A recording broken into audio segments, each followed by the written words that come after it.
Welcome back, everybody. And today we're going to be talking about a tool that you can use to identify first editions in our little first edition series we got going on. It's called ISBNsearch.org. So if you've ever picked up a book and thought, is this actually a first edition or a random reprint? Maybe you're buying online and you see in all caps, first edition, but you're not totally convinced. In this video, I'm going to show you exactly how to use a free website. Again, that is isbnsearch.org to figure out what edition you're really dealing with, using real ISBNs from famous books and some fun edge cases within. So, again, I'm Johnny B, the book shepherd. I help readers, resellers, and collectors make sense of their shelves and avoid nasty surprises when they buy books. And today we're going to walk through isbnsearch.org together. It's a simple site. You paste in the ISBN, hit search, and it pulls up some details like author, publisher, publication year, binding, and sometimes an edition field. Then we're going to use that information to answer some questions you actually care about. Is this the edition I think it is? Uh, Before we touch the website, let's talk some ISBN basics. An ISBN is actually a unique ID for a particular version of a book. Change the format, the publisher, or edition, and very often the ISBN changes too. You'll usually see 10-digit ISBNs on older books and 13-digit ISBNs on newer books. You can find the ISBN traditionally, and you've all seen this, on the back of the cover near the barcode or on the copyright page inside the book. It's after the title page. So if you flip past that title page, usually it will be on that second page called the copyright page. And once you've got that number, you're ready to feed it into isbnsearch.org. So we're going to pull up the site here to see if I can screen share like a professional. Can I do it? Maybe. And we're sharing. Continuing to share. Is it going to pull up today? There we go. All right. So this page is super simple. At the top, you'll see the ISBN search box that says something like find a book plus a button that says search. That's it. No account, no login. And we're going to paste in some real ISBNs and watch how the title, publisher, year, binding, edition fields change from book to book. That's the good stuff. So first, we're going to start with a American edition-ish, and we're going to start big. We're going to go with Harry Potter and the Sorcerer's Stone.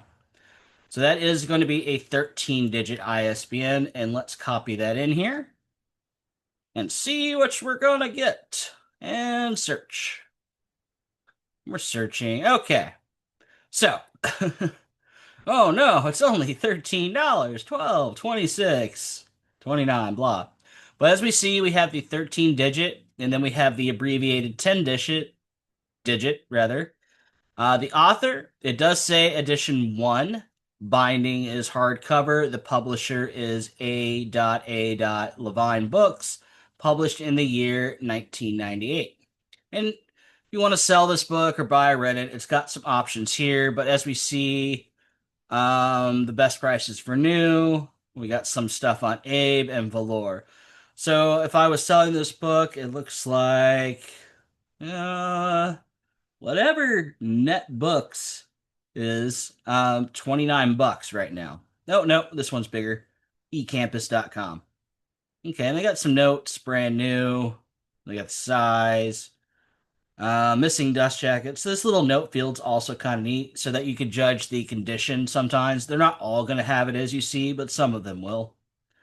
And you can hit this compare even more offers. We're going to click on that. It's going to bring us over here and we're going to get several more offers. And as you can see, some of them are by the same marketplace, which is good to see. And what else we got here? Do. And yeah, so the site does show edition 1, and it's a first American hardcover edition, which collectors care about. Yeah, scroll up here. Edition 1, right there. I just highlighted it. But to prove a true first to printing, you still have to check the number line, the copyright page details. ISBN search gets you very close, very fast, but it's not the final word. And I've done a deep dive on Harry Potter before on first editions. You could check that video out because there are a lot more check boxes other than it just saying one right here. But it lets us know we are dealing with a first edition of some kind. But again, it's not going to have the state. I've also talked about that. Is it a first edition first printing, or is it a first edition 15th printing? It's all going to vary. But again, this is just again the first checkbox of many. So let us see here. We're also going to check out same book, but it's going to not be the hardcover book. It's going to be the mass market. So let me pop that into the search bar here and search. Oh, look at that. It's an interesting cover. And we got 72 bucks from Alibris. Good luck with that, Alibris. 385 from Books, or A Books rather, 99 cents, another Alibris, $1.52 good old Amazon, 668, and then Valor down here at 15. Now, why new and shrink wrap? Looks like an interesting title. New. Yeah, I'm not buying that, Alibris. Not buying that at all. But we see here 2001. It does say first edition right here. And same publishing house. And then we got the 10 digit as well and the author here. So again, we know this isn't truly valuable because this book was massively overprinted. It's not the hardcover edition, and I don't think that is the right photo for this book, but it's what they got in the database, so we'll let it roll. So let's go over here. We're going to look at another one. Um, let's see. Oh, yeah. So, yeah, again, it's not the first ever Harry Potter book. It's the first edition of the mass market formatted in 2001, and that is 3 years after 1998. So, yeah, it's not the first one. Um, so when you're looking at this, you want to read it as first edition of this particular format or version. Mass market is a format. It's not necessarily the first printing in the history of the book ever. So we're going to look at this one's kind of obvious. You can kind of connect the dots on it, but it's a good example. And we'll paste that in chat here. To Kill a Mockingbird. And maybe hard to see. Can I click on the image? Forget if that's a thing. Nope. I'm going to have to make it big. Big, big, big. See how this says 60th Anniversary Edition? Not a first edition. That's the dead giveaway. That giant sticker, usually, or word block somewhere on the dust jacket. It's not if it says Anniversary Edition, not the case. So notice here they have, which is interesting to me, this says 60th in the photo and 50th in the edition field. It does give the publisher the publication year, says that it is in fact a paperback, got the author, and then the 10-digit ISBN. And we're seeing 1536 on a Libris, $1.18, 531 from Abe down there. But yeah, it's clearly not a first edition. Again, kind of obvious because of what it says. But what if you found it without the dust jacket? You're not going to see that fancy badge in there. And you may miss the text block either on the title or the copyright page, but you plug it in here, it pops up. It's going to tell you the edition. Oh, this is the 50th anniversary edition. It's not what I thought it was. So, going on here. Um, let's see. Let's do another anniversary example. We're going to copy this over here. Copy and paste.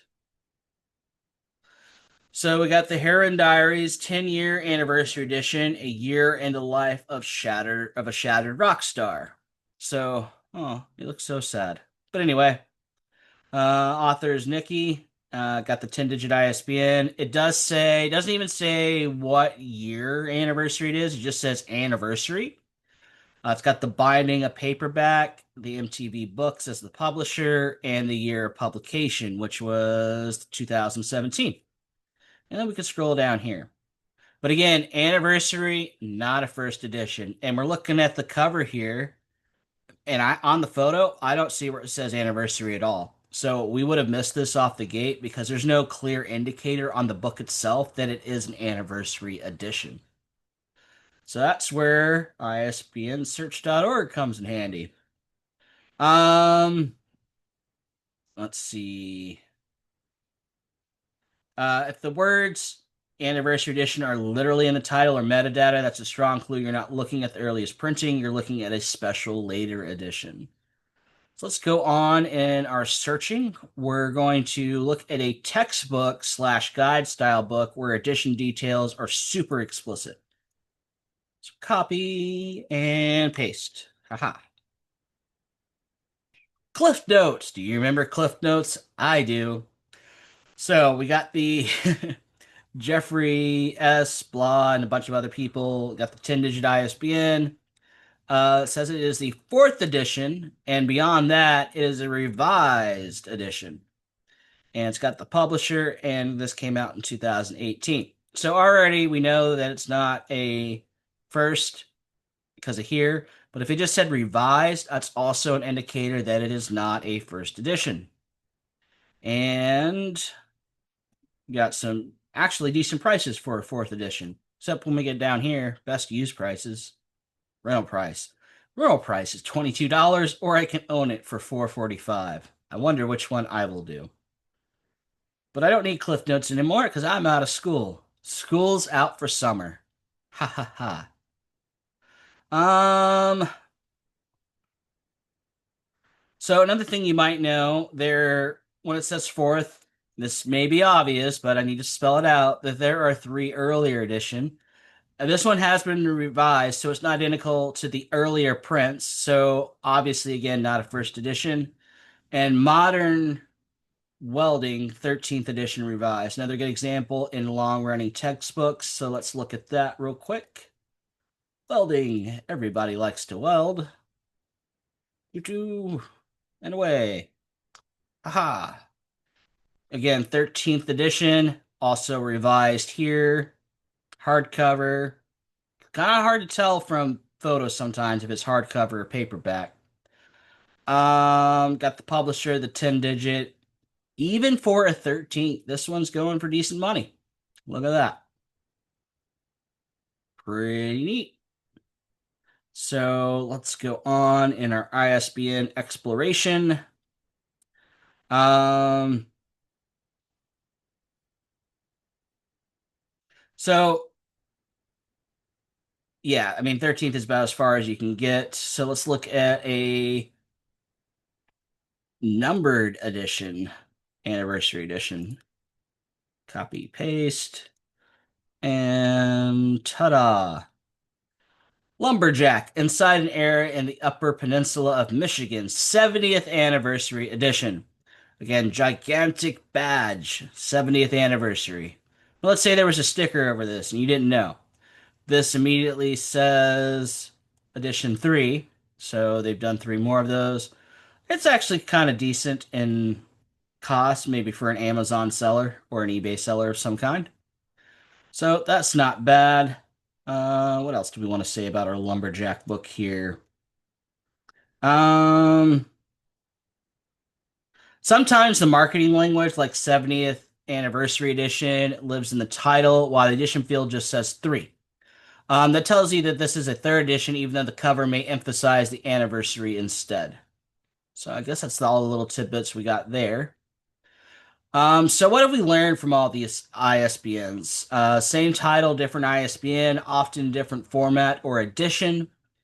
Harry Potter hardcover versus mass market, anniversary or special in the title, clearly not the original edition. To Kill a Mockingbird 50th edition, The Heroine Diaries 10-year anniversary in the fields. Edition fields like 4th edition revised or 13th edition, you're seeing a later generation of the book itself. Cliff notes and modern welding, mismatch between the title and edition field like lumberjack shows you the difference between marketing copy and the edition number in the database. So the big idea, ISBNsearch.org won't turn you into a rare book cataloger overnight, but it will stop you from guessing. One quick ISBN search tells you whether the edition story you're being told actually lines up. There's been times where I picked up a book and I know it's the first edition, at least image wise, but I'll crack it open, look at the copyright page, or I'll pull it up, and it is not. I'm wrong because they reuse same details because tricky McTrickersons. And a couple limitations it's going to have is ISBNsearch.org is a fantastic for editions, formats, and publishers. Let me stop the screen share because we're done screen sharing. But it doesn't always tell you if your copy is the very first printing of that edition, and older or very obscure books might not have rich data at all. For serious first edition hunting, you'll still need the copyright page, a collector's guide, or a reliable online reference for that specific author or publisher. But as a first pass, especially for readers, resellers, and casual collectors, ISBNsearch.org is an amazing sanity check tool, and it's free. It's really quick and easy to use, kind of easy to remember. Um, if you like more help decoding copyright pages, number lines, which editions are actually worth chasing, that's exactly the kind of thing we dig into the book club and guides and the videos I'll put out on this YouTube channel. If you thought this was helpful, tap like, subscribe, and drop a comment down below. And maybe tell me in the comments one book on your shelf you want to look up on ISBNsearch.org after watching this. Again, I got a book club going. The Patreon link will be down in the description notes, as well as isbnsearch.org. And thank you for watching, and happy book hunting, and keep on booking on.